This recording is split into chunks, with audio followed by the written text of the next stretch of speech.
पिछले कुछ दिन पहले सोशल मीडिया से मुझे ये पता चला कि मेरे खिलाफ एनसीडब्ल्यू ने कोई नोटिस निकाला है। हालांकि वो नोटिस किस विषय में है वो मुझे तब भी पता नहीं था। वो नोटिस अभी तक जब मैं ये बोल रहा हूँ मुझे मिला नहीं है।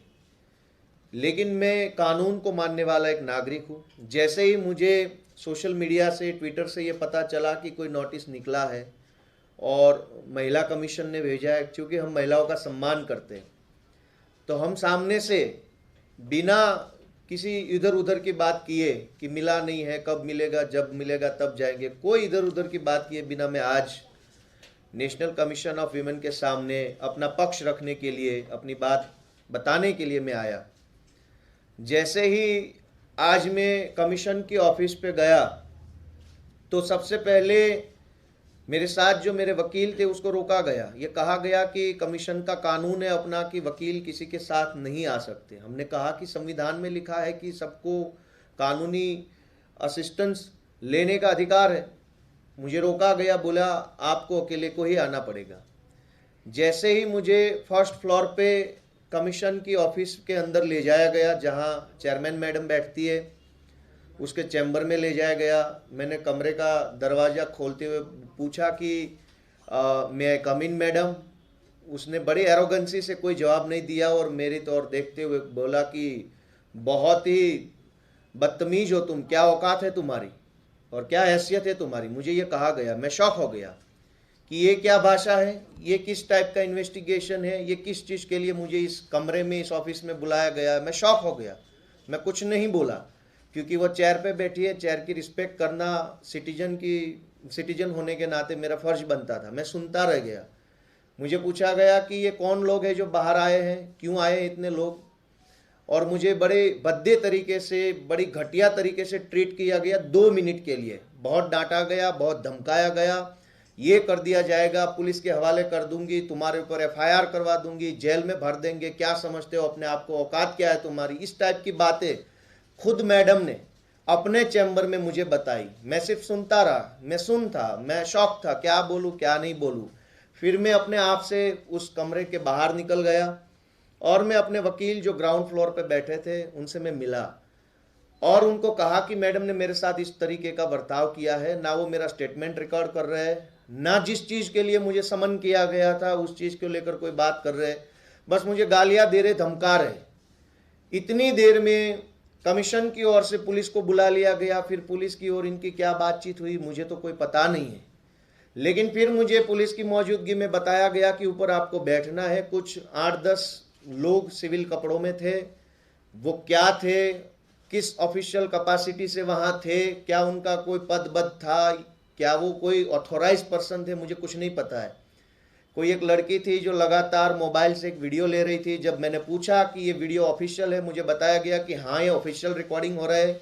मैंने कहा कि इसका मुझे कॉपी चाहिएगा, क्योंकि ऑफिशियल है तो मेरा अधिकार बनता है कि मैं जो कुछ आपके सामने बोल रहा हूँ और जो रिकॉर्ड हो रहा है वो सारा मुझे मिलना चाहिए।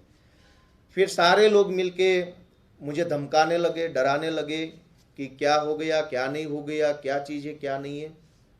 कुल मिला के अगर आप देखेंगे तो इस पूरे वाकया में कहीं पर भी नोटिस को लेकर के एनसीडब्ल्यू का कोई इंटरेस्ट नहीं था। उनका इंटरेस्ट था मुझे धमकाने में, मुझे डराने में, मुझे बद्दी तरीके से गालियां देने में उनका इंटरेस्ट था। और अंत में जब उनका ये इंटरेस्ट खत्म हो गया फिर पुलिस को बोल दिया कि अब उसको उठा के ले जाओ, थाने में रख दो। ये क्यों हो रहा है? ये सारा जो आज पूरा दिन जो घटनाक्रम हुआ है ये इसलिए हुआ है कि गुजरात में चुनाव आ रहे हैं। इस चुनाव में पाटीदार समाज बीजेपी के खिलाफ खड़ा हो चुका है। पाटीदार समाज आम आदमी पार्टी के समर्थन में खुल के बाहर आ रहा है। चूंकि बीजेपी पार्टी गुजरात में पाटीदारों से नफरत करती है, पाटीदारों से बहुत चिढ़ती है।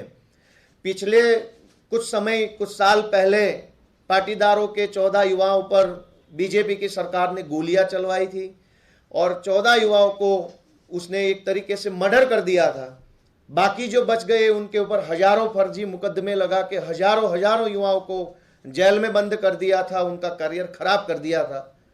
फिर बीजेपी को लगा कि कितनों को गोलियां मार दी, कितनों को जेल में भर दिया, तब भी ये पाटीदारों में से आने वाला गोपाल इटालिया कैसे बच गया, कैसे बच के आगे निकल गया, ये साधारण सा पाटीदार युवान कैसे किसी पार्टी का प्रदेश अध्यक्ष बन गया, कैसे ये युवान बीजेपी को चैलेंज कर रहा है, इसको हैरान करो, इसको परेशान करो, इसको सताओ, किसी भी मुकदमे में डालो, इधर उधर कहीं से उसको बदनाम करो।